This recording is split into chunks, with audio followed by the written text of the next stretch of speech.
All right, friends, back with a strumming video, or not a strumming video, sorry, a G chord video. Okay, so we did G chords in our class on Wednesday, and where I'm at in the book is on page 6.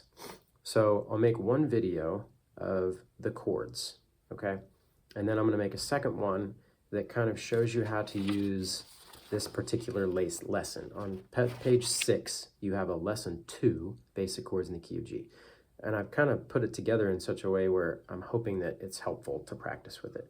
So I'll do one video on the chord shapes themselves, and then one on how to use the resource.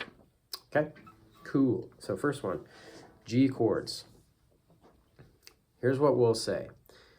You can play a G chord a couple of different ways and have an actual G chord. Okay, so there's this one, which is on the diagram on page 6, top left, one chord. Okay, there's that one.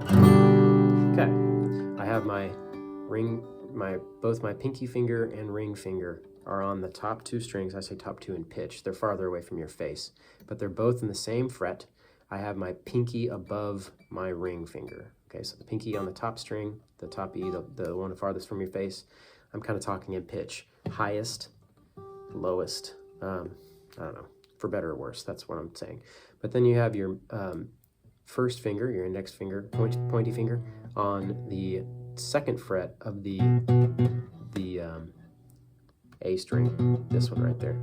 And then the E string, the lowest string closest to your face. I have first finger, second finger, middle finger, that one, the troublesome one, on the 3rd fret. Okay, that's a G. Okay, that's a G chord. All that's in there is 1s, 3s, 5s, which you might not know what that means, and that's okay, but that's an actual G chord, 100% legit. You can also play a G chord, I'm not going to explain this, but you can play it like that too. That is a 100% acceptable G chord, all 1s, 3s, and 5s. Now you can tell that's a totally different shape than this. Well, I shouldn't say totally, my pinky's still in the same spot, but the ring finger is now kind of the closest to your face, whereas before it's the middle finger. Okay, so my point here is there's many different ways to play a chord. When we're in keys, okay, and you might not make any sense to you right now what a key is, but we play in a key, and this key is G, okay? So what I'll say here shortly is in the key of G, we're gonna play all these chords that are in the key of G. All the chords that are here on your diagram are there is one other chord that never gets played in our contemporary style of music, but you have basically 6 chords in the key of G that are in the key, okay? And that's where 99% of the chords in our chord charts and our songs are from that, okay? So you have 6 different chords. We're gonna play all 6 of those in a specific way in this key. And the reason why we're doing that is twofold. For when you're learning guitar and when you're a beginner, the less movement possible, the better. So a couple things, like if you can keep certain sounds, like the pinky and the ring, they're gonna be on a lot of these chords. And it just keeps you from moving. You don't have to move a whole lot. You don't have to reset up and move different fingers, and oh, that's just terrible when you're learning, right? So the more the same, the better. And that is kind of a lazy way to play, you might say. And yeah, okay, true. But also our style of music, contemporary worship, pop, Western pop, a lot of it actually, it's kind of lazy in music theory too, which essentially, nice. The best way to explain this is in our style of music, when we're playing in a key, the most notes that we can actually keep continuous through all those chords, the better. It sounds better, sounds more pretty, okay? So that's essentially if you know what I'm talking about in the following, great. If you don't, totally fine. But when you're playing in the key of G, you'll see a G chord, you'll see a C chord, you'll see often a C add 9, you'll see a C2, you'll see a D chord, you'll see a D sus, you'll see a D4 or a D add 4. You'll see a E minor. You'll see an E minor 7. You'll see a B minor, you'll see a B minor 7, you'll see an A minor 7, all these different modifications, little numbers and mathematical formulas behind them. Essentially, those symbols are basically telling you to keep something from the G chord. We're keeping something from this in that chord, and that's how we accomplish it. So minor 7s are common, sus chords on the 5th are common, even on the 1. 2 and add 9s, which is actually the same thing, kind of, on the 4 chord are common. And basically all those do, and we'll talk about this a number of different times later in music theory, but what that's doing is essentially just keeping some note from that one chord. In this case, in the key of G, it's the G chord. We're keeping some of these notes in those other chords, and it just kind of provides some continuity, okay? I don't know how much farther I want to go with that. I don't think I will. So anyway, G. In the key of G, now you noticed my thumb was sneaking back up there. Bad technique. But it happens sometimes. All right, so we have the G. Now my thumb is on the back of the neck like it should be. Okay, so we have a G. I'm not worried about strum and technique right now. I'm just trying to teach you the chords. Now, if you were to take that same thing and you move these 2 fingers, keep the pinky and the ring finger down, okay? Just kind of allow these to little bunny foo-foo around here. All right, if you take that same shape and you just move your 1st and 2nd finger away from your face, 1 string each. It's the same shape. We have the 2nd fret with the 1st finger, but now it's a string below or away from your face. And then you have the middle finger in the same spot, 3rd fret, but just move down a string. So that whole shape is just move down a string with those fingers. We have a C chord, okay? So we can play every time we see a C on a chord chart. We can play that one, okay? And then back to the G. Pretty easy, okay. The next easiest one is the E minor. And again, we're gonna keep these on where they're supposed to be.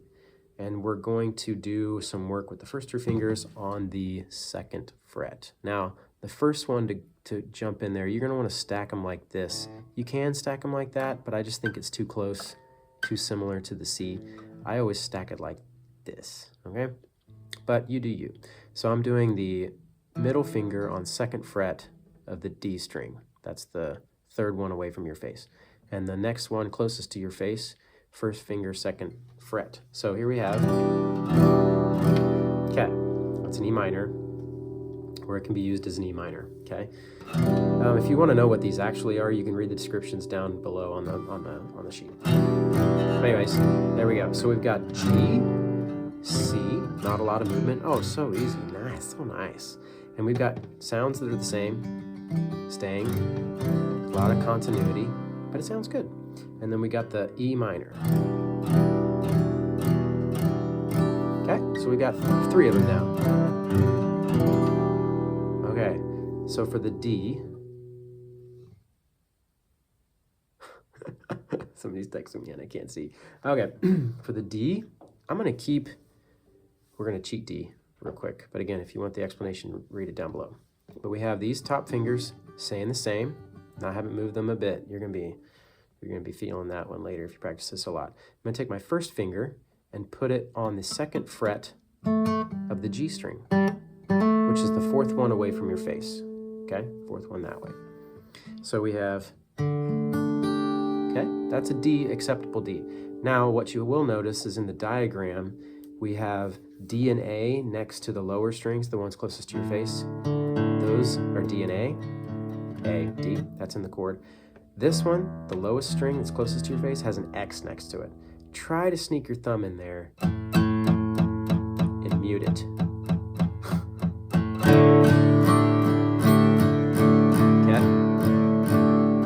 That's an acceptable D. It's a D suspended chord. You'll fit in with everybody for the most part if you do that.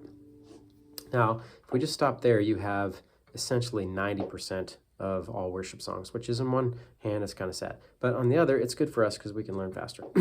So, open the eyes of my heart, Lord. Open the eyes of my heart. I want to see you.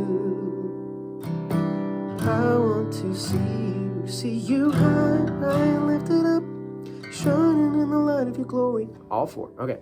There's so many more we could do, but I'm just going to spare you. So we have some other chords there too. First, I want to go back to the D, which is these, so far, those big 4 chords, the 1, the 4, the 5, and the 6 minor, are all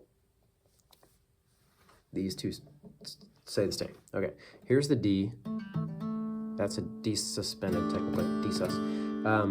If you were to, while you're playing this chord, sneak in your middle finger on the 3rd fret of the highest string, farthest one away from your face, and hold it down on the 2nd fret, and then lift off your pinky. Now it's no longer a sus chord, that's an actual D. And if you can continue to mute that bottom string so you don't have that, that one kind of makes it rough. So now if you can, the T on the middle, on the D over F sharp chord in the middle, second row, 2nd column, if you can hold that down and pinch it on the 2nd fret with your thumb, it's a D over F sharp. It's kind of a nice sound. Okay, that is 4, the big 4 in any key, is the 1, the 4, the 5, and the 6 minor. And you get all of them, and they're pretty easy to get to. The D might be the hardest one, but you can kind of practice going from D, and as you have time to switch, D suspended. Kind of practice going back and forth. So kind of a common thing to do is if you're going to switch to the D, you do the D suspended first, so there's not as much to move, and then you get to the real D afterwards. So like this.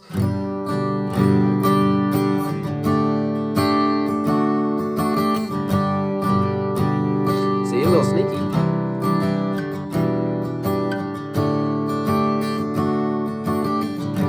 Okay.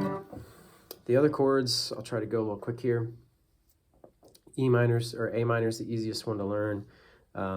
And you actually, the minimal amount that you need for an A minor, it's, if you were to take our little basic spot here, lift up the ring finger, but keep the pinky, and have your A minor chord is going to be with these first 2 fingers again. We'll keep the middle finger low, and we're going to be on, try to get that out of the way, be on 2nd fret of the D string, which is the 3rd string away from your face. 2nd fret. 1st finger is going to be on 1st fret of the B string, which is not the highest string or the farthest one away from your face, but the next one up. Now I'm putting my ring finger in a very weird spot so you can see the shape, but really you're going to have it hovering out here. Okay? You can strum all the strings on this one. They're all fitting the chord. You can also lift up your pinky. It's an E minor or A minor. Now the one in the middle diagram, column 2, the middle, and row 3, 3rd one down, it has the ring finger in the mix on the 2nd fret right below your middle finger. That's a actual A minor, but you don't need that. This is an A minor 7. So if you're trying to move as little as possible from the G, keep your pinky. Gets the A minor. Okay, so that's the A minor. The next one in the key of G is a B minor, and it's just a problem child. So there's always got to be one in every family, and in the G family, it's the B minor. Well, actually, in every family, the B minor is a problem. Just going to let you know. So you got to get familiar with it.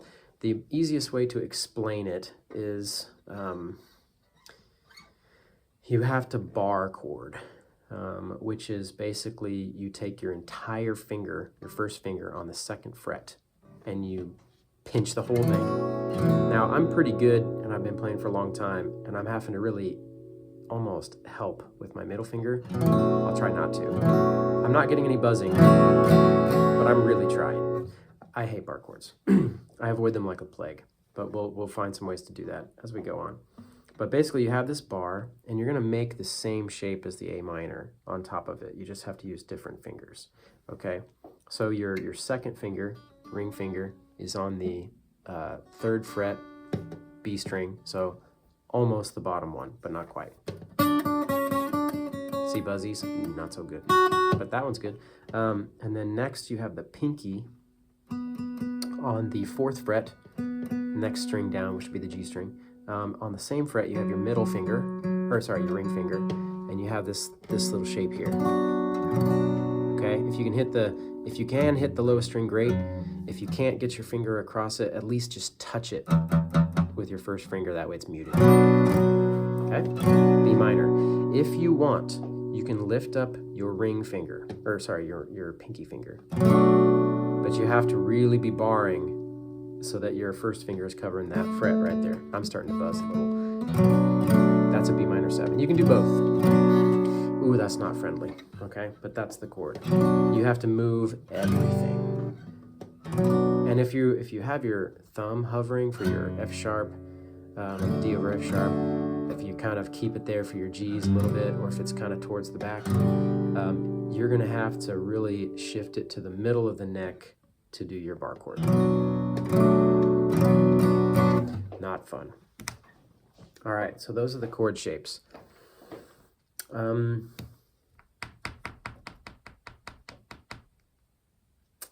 all I'm gonna say. E minor, real E minor. You can take, we had our top three, or we had our these right here, right? And we used our first and second finger to go down here. Okay, if you were to take off both of those fingers, that's still an E minor. It's just a little easier to do. So this is the basic of the E minor. You can do that with different fingers. I wouldn't do that. This gives you a nice finger up top to use. I would always do it like this if you can, in the key of G, because you've got a lot of notes up here that you've got now 2 fingers to work with, okay? And you can always hit other notes with these 2 fingers. So I would always stack it like so, even if you don't play the others, because you have your other fingers to hit scales. Sound an amateur right now, but you get the idea. All right, that's it for now.